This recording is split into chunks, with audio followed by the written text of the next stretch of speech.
Sebagai anggota Kopassus, Selvanus seringkali menghadapi misi-misi berbahaya di wilayah-wilayah paling rawan. Salah satu tantangan terbesar datang dari kampung halamannya sendiri, Papua. Ketika itu, situasi di Timika memanas karena serangan dari kelompok kriminal bersenjata atau biasa disingkat KKB atau Organisasi Papua Merdeka. Kondisi ini memaksa pihak keamanan untuk bertindak cepat. Selvanus pun ditugaskan memimpin operasi penggerebekan ke markas OPM. Target utamanya, dua tokoh penting, Kelly Kwalik dan Tadius, yang diyakini menjadi dalang di balik serangkaian serangan terhadap markas tentara.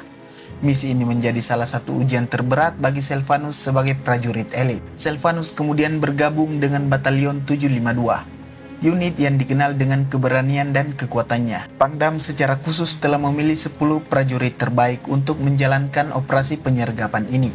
Mereka adalah sosok-sosok terpilih, dipastikan mampu menghadapi misi yang penuh tantangan. Medan yang harus mereka lalui sungguh ekstrim, mulai dari pegunungan terjal yang hampir vertikal, batu licin, hingga hutan belantara yang lebat.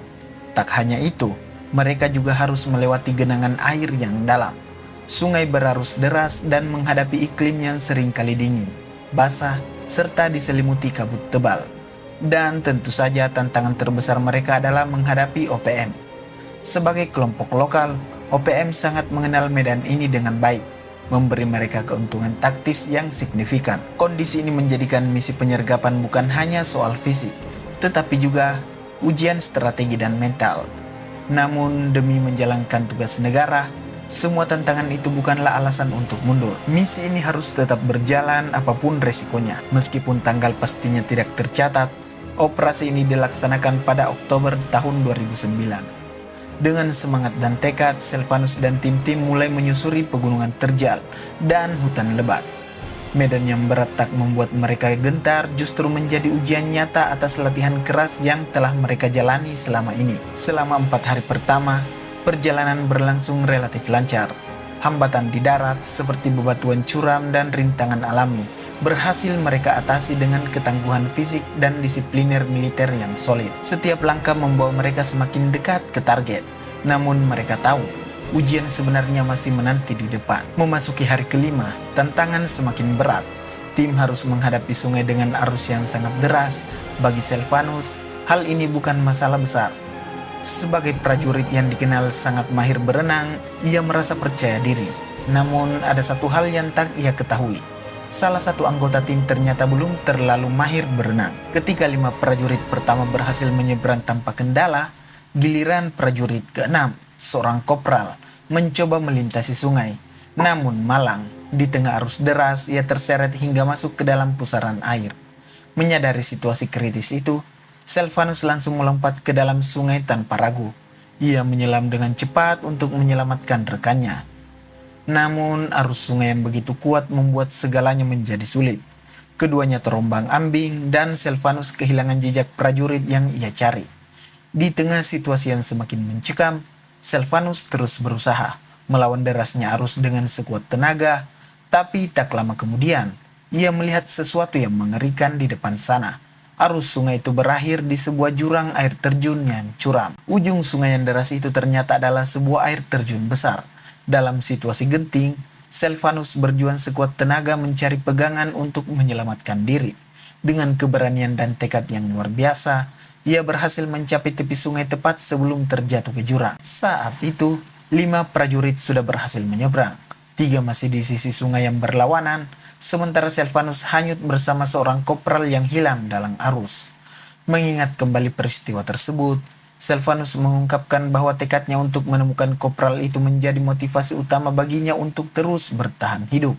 Ia yakin prajurit lain di belakangnya akan saling membantu satu sama lain, sehingga ia memutuskan untuk fokus pada pencarian rekannya yang hilang. Kembali ke lokasi kejadian. Setelah berhasil menepi, Selvanus dalam kondisi yang memprihatinkan. Basah kuyup dari ujung kepala hingga kaki, sepatu yang ia kenakan telah hilang terseret arus. Lebih parahnya lagi, ia tidak membawa perlengkapan maupun bekal apapun untuk bertahan. Namun, semangatnya tetap menyala. Bagi Selvanus, misi ini belum selesai, dan menyerah bukanlah pilihan. Udara di sekitar terasa begitu menusuk dingin. ditambah dengan oksigen yang tipis membuat setiap tarikan napas menjadi perjuangan tersendiri.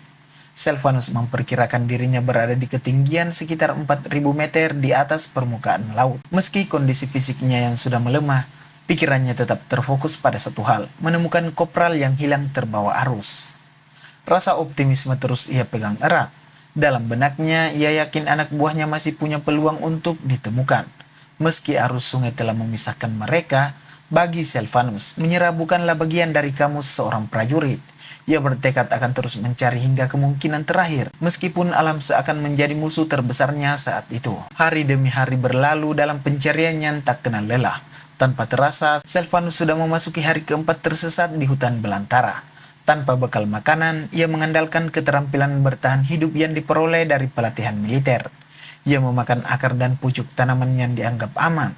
Sebuah langkah yang terbukti mampu menjaga tubuhnya tetap bertahan hingga saat itu. Namun semakin jauh ia melangkah dalam pencarian, semakin sulit baginya untuk menemukan jalan kembali. Kondisi ini memaksanya menyusun ulang rencana. Ia memutuskan untuk mengubah prioritas, mencari arah menuju Timika untuk melapor kepada komandan. Setelah itu, ia berharap bisa mendapatkan izin dan dukungan untuk melanjutkan pencarian kopral yang hilang. Selvanus mengakui bahwa ia tidak dapat menceritakan secara detail semua yang dialaminya selama menghilang di hutan.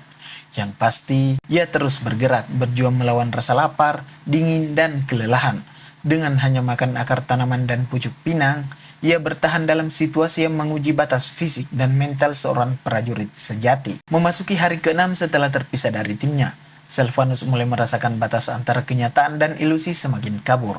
Tubuhnya yang lelah dan pikiran yang terbebani membuatnya sulit membedakan antara sadar dan tidak.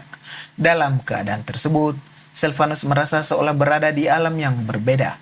Ia bahkan mengaku mulai berkomunikasi dengan mengobrol dengan sosok-sosok yang tak kasat mata.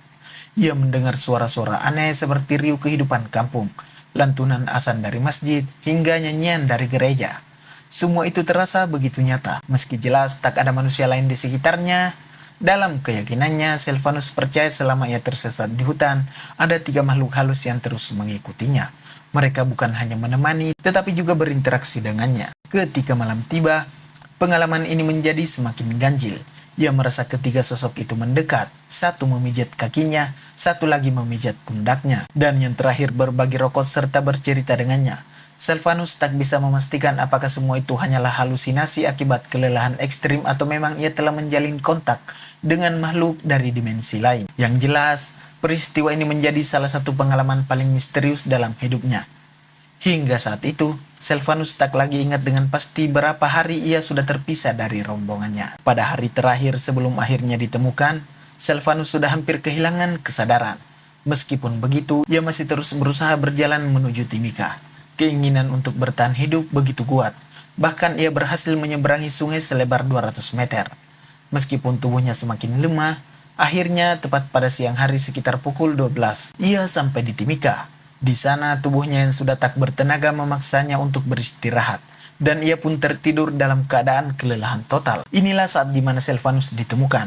Menurut Wakil Komandan Satuan Tugas, Selvanus tiba di Timika dalam kondisi yang sangat memprihatinkan. Tubuhnya hanya tersisa tulang yang dibalut kulit, matanya terus berputar liar seperti penari kecak, sementara telapak kakinya bengkak parah dan dipenuhi potongan kayu.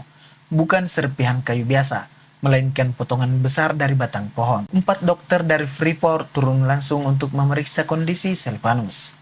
Dan meskipun kondisinya sangat kritis, mereka akhirnya menyatakan bahwa Selvanus bebas dari penyakit serius. Mulai dari cacing tambang hingga malaria, keajaiban dan kekuatan mentalnya luar biasa. Selvanus berhasil bertahan hidup di tengah kondisi yang begitu ekstrim, membuktikan bahwa semangat juang seorang prajurit benar-benar tak tergoyahkan. Begitu Selvanus mulai sadar, hal pertama yang ia tanyakan adalah tentang pasukannya.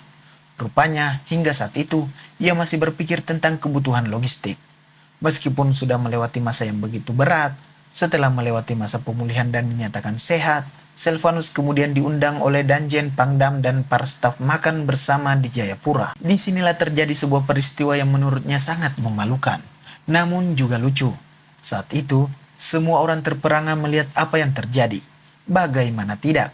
Makanan yang disajikan di meja yang seharusnya cukup untuk beberapa orang, habis hanya dalam waktu singkat. Semuanya dimakan oleh Selvanus. Semua yang hadir di sana hanya bisa terkejut dan heran melihat seberapa besar nafsu makan yang dimilikinya setelah berhari bertahan hidup tanpa bekal. Kejadian itu pun menjadi bahan tertawa bersama. Meskipun bagi Selvanus, itu adalah momen lucu yang datang setelah perjuangan panjang dan penuh tantangan. Setelah Selvanus menceritakan kembali seluruh peristiwa yang dialaminya, ia tidak bisa menahan tawa setiap kali mengenang kejadian tersebut. Namun ada seorang atau orang pintar yang menyatakan bahwa selama di hutan, Selvanus masih terus diikuti oleh makhluk halus, yang dipercaya menjadi penyebab mengapa ia bisa makan begitu banyak dalam sekali duduk. Hal tersebut pun menjadi bahan pembicaraan di antara mereka. Dengan penjelasannya membuat Selvanus semakin bingung. Setelah acara makan bersama itu selesai, Selvanus langsung dibawa oleh beberapa orang ke tempat orang pintar untuk menjalani ritual pembersihan. Tepat pada pukul 12 malam, Selvanus dimandikan dengan bunga. Sebuah ritual yang dipercaya bisa menghilangkan energi negatif atau pengaruh makhluk halus yang masih menempel. Setelah proses ritual itu selesai, Selvanus terbangun dan kembali sadar. Ketika ia mulai kembali mengerti keadaan sekeliling, satu pertanyaan langsung muncul di benaknya. Mengapa saya ada di Jayapura? Kejadian itu benar-benar membingungkan dirinya. Dan ia merasa seolah baru saja terbangun dari sebuah mimpi panjang yang tak ia pahami sepenuhnya. Itulah kisah luar biasa dari Selvanus, seorang prajurit Kopassus yang selama setelah 18 hari tersesat di hutan Papua. Versi lain menyebutkan bahwa ia hanya tersesat selama 11 hari, namun tidak ada tanggal pasti yang tercatat. Dan hanya nama Selvanus pun hanya digunakan sebagai nama samaran. Tak ada informasi jelas mengenai apakah anak buahnya berhasil ditemukan atau tidak, maupun apakah misi tersebut diteruskan atau dihentikan. Mungkin semua itu disamarkan demi menjaga kerahasiaan negara. Namun, satu hal yang pasti, kisah ini adalah kisah nyata yang kemudian dimuat dalam sebuah buku berjudul Kopassus untuk Indonesia, yang ditulis oleh Iwan Santosa dan anak negara. Dari kisah ini, kita dapat belajar banyak tentang kepemimpinan yang tak kenal lelah, tentang seorang pemimpin yang tak rela meninggalkan prajuritnya yang hilang, meskipun segala kesulitan menghadang. Sekian cerita kali ini. Jika ada kesalahan atau informasi yang berbeda, jangan ragu untuk menuliskannya di kolom komentar. Terima kasih.